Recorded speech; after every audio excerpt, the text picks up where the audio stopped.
What's up guys? Welcome to AnimeKouhai.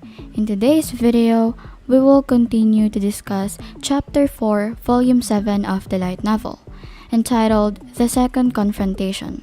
This video is the second part of our Tensura spoiler video series. If you haven't watched the first part, feel free to visit and check out the playlist in this channel. All pieces of information are derived from the light novel, and you can find the link in the description below. Now, let's get to the video. In the conference room, Adelman continued to reveal everything he knew about the church. He disclosed that there was a group called MASTERMINDS. It was a division that was operating under the more direct supervision of the Holy Emperor. As a group, they took an oath of allegiance strictly to Luminous and the Holy Emperor. Master Rooks had enormous strength and had the power to issue directives to Temple Knights. Adelman narrated that his friend Alberto had been once invited to become a member of this division, but Alberto refused because he preferred to become Adelman's assistant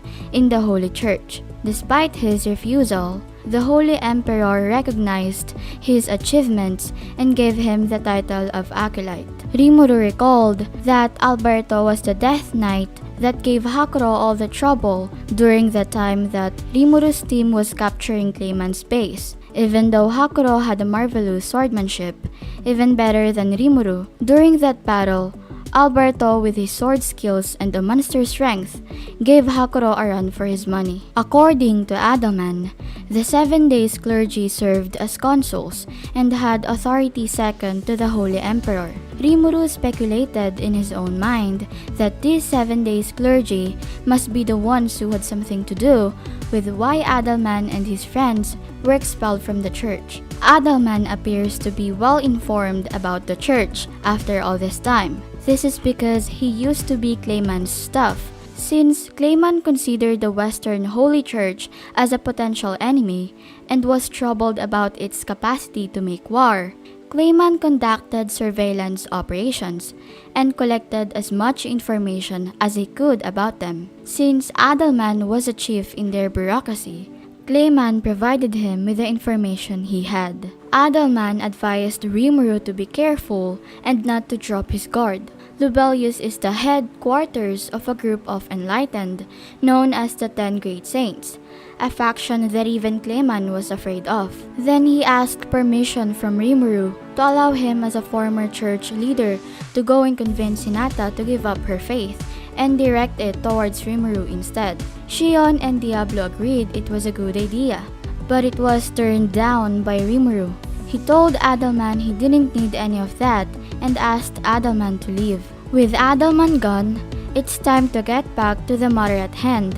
They have all the information they need, so they can come up with their force assignments.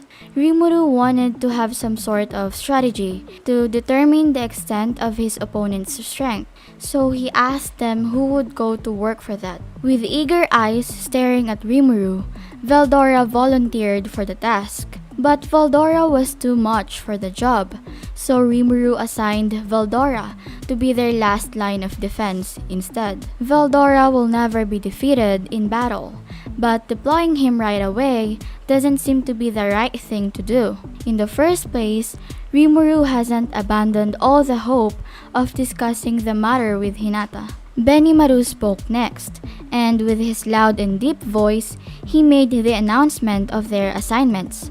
The backup forces will be made up of 100 Goblin Riders to be led by Gobta, 4,000 troops from Benimaru's green numbers, along with 100 members of Team KURENAI to lead them, and 100 warriors from Gobble's Team HIRYUU. In total, it's a force of 4,300. Rimuru assigned Hakuro to be the commander-in-chief of this force. The remaining 200 KURENAI members will stay behind to protect the town. This means smaller number of troops to guard the town. But since they have lycanthropes among their fighters as well as Veldora, Rimuru doesn't anticipate that being a point of concern. Gobta seemed to say something about his assignment, but Benimaru's eyes staring at Gobta was enough to clamp his mouth shut. Worried about Gobta's behavior, Rimuru decided to ask Ranga to follow Gobta and ensure his safety. Ranga is so strong that his magical energy has been expanding in the strangest way. Rimuru is feeling weird that releasing Ranga is going to be catastrophic for their opponents. He then instructed Ranga to avoid taking any reckless actions and as much as possible, keep his opponents alive. Having heard Rimuru's instruction to Ranga, Gobta had his enthusiasm back and said that if Ranga was joining him, he would be totally fine. They had their force assignments and it's time to discuss the ongoing gathering and strengthening of military forces by the king of FALMUTH. Rimuru asked Diablo to tell him how he would intend to proceed. Diablo replied he was expecting the enemy to call for backup forces, but 30,000 was well beyond his estimates. His original plan considered a force of about 10,000 fighting for the new king of FALMUTH. In his new plans, Diablo will have Edmarie send a letter to King Edward, demanding the new king to explain his actions once he starts moving the troops around. It is no doubt that the new king is making an attempt to shift the blame for the compensations to Edmaris and declare that any agreement Edmaris has signed is invalid and worthless. It is likely that King Edward is plotting to execute Edmaris and back out of his promises to Rimuru, but Rimuru wants to take steps to prevent it happening. Right at this time, King Edward has already started assembling his backup forces. If Rimuru's team waits for the new king to get all his forces together, they will end up with a 4 versus 1 disadvantage in terms of numbers. Diablo concluded that Edward seemed to be waiting for reinforcement he could use to attack Edmaris's domain. At this point in time, Diablo came up with a plan to defeat the king in one decisive confrontation or another, and to have Edmaris recommend Yom as king instead of recovering the throne. Currently, Edward has a force of 20,000 and in 3 weeks' time, it will get doubled to a full force of 40,000. So the longer they wait, the worse things will get. But if they go all out at this very moment, it's just going to be a war full of bloodshed, which is just a worst case scenario. With that in mind, Rimuru suggested giving up the plan and disregarding the remaining debt, supposed to be paid by the king of FALMUTH. That way, they could avoid a war. After all, they had been compensated more than what Rimuru expected from them. But Shion rejected the idea and stressed that Rimuru would look like a big sucker if he did that. Shion has a point, but Rimuru doesn't want people dying under his watch, whether they are enemy or not. Moreover, Rimuru gets the feeling that making war on 2 front lines will be too much of a risk by comparison. Then, Diablo asked Rimuru to let him handle the situation, and assured him it wouldn't be a problem. He would comply with Rimuru's instruction and it would just be an easy task for him. Knowing that the people of FALMUTH want him destroyed, Diablo is determined to find the evildoer, the culprit who tried to blame the crime on him.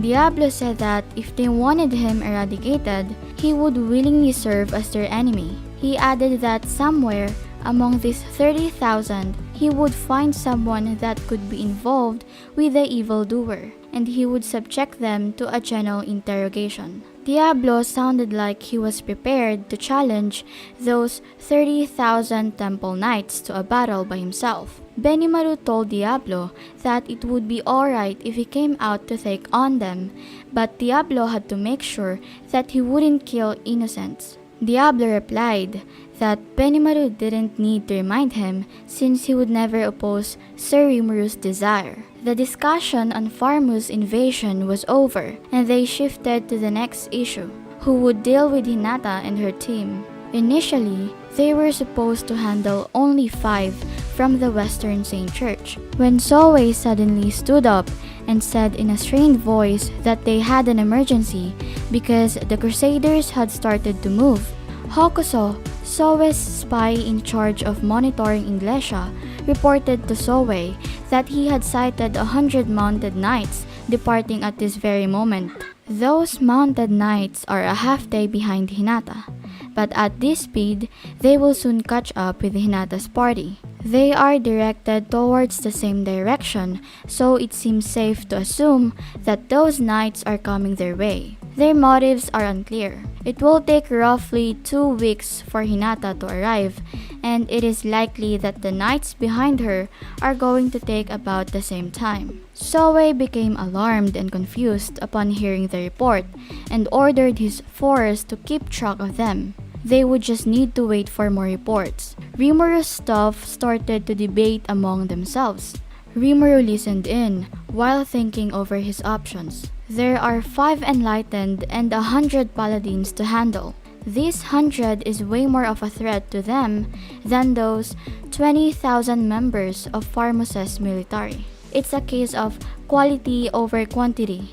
Rimuru recalls Shion saying that instead of worrying about them, it would be better to kill all of them once and for all. Hakuro noted that this would be the kind of situation they could call on Geld for, but Benimaru reasoned that Geld had his own tasks to handle, and they must deal with this themselves, unless there was truly no other option. If it were another demon lord, they could have agreed on Shion's idea to eradicate all the enemies. It so happens Rimuru is such soft-hearted that he doesn't want to have anybody killed, but this thought is just giving him all the trouble.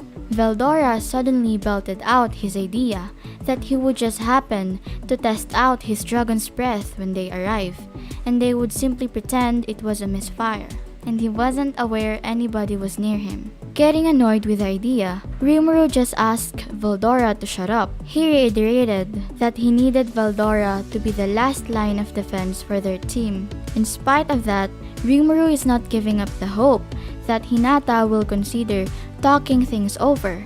Little does he know that both of them are actually hoping for the same thing. But the thing is, someone behind the scenes is orchestrating a fight between Rimuru and Hinata. Rimuru wants to preserve the paladins because they serve as the guardians and protectors of humankind from monster threats. Many people owed their lives to them as paladins patrol the villages and frontier towns. If Rimuru wipes out the paladins, nobody will keep the countryside safe. It will just be tantamount to depriving the people of their security, peace, and the right to exist. Rimuru has not declared the paladins as their enemy yet. This is because of the strange activity of the paladins that seems to contradict Hinata Sakaguchi's intention. Since Hinata used to be a student of Shizu who was concerned about her, Rimuru has high respect for Hinata. Shizu was a summoned otherworlder whose physical body Rimuru is currently residing in. Rimuru speculates that if the situation turns out into a fight, they will be at a disadvantage. They will be lacking in forces, as most of their troops will have been deployed to FALMUTH. In addition, they will end up confronting the 10 Great Saints leader, who is expert at destroying monsters. Hinata is an otherworlder that nobody among Rimuru's team can afford to disrespect. The situation could put them at a disadvantage, because Rimuru is certain he wants to avoid casualties on either side, as well as the fact that he does not want to kill the former student of Shizu. But spoiler alert, Rimuru and his team aren't going to be on the losing side at all. That's it for this video, guys. If you haven't subscribed yet, please subscribe and click the bell notification icon so you will never miss the upcoming continuation of Tensura spoiler video series. I'll see you guys in the next video.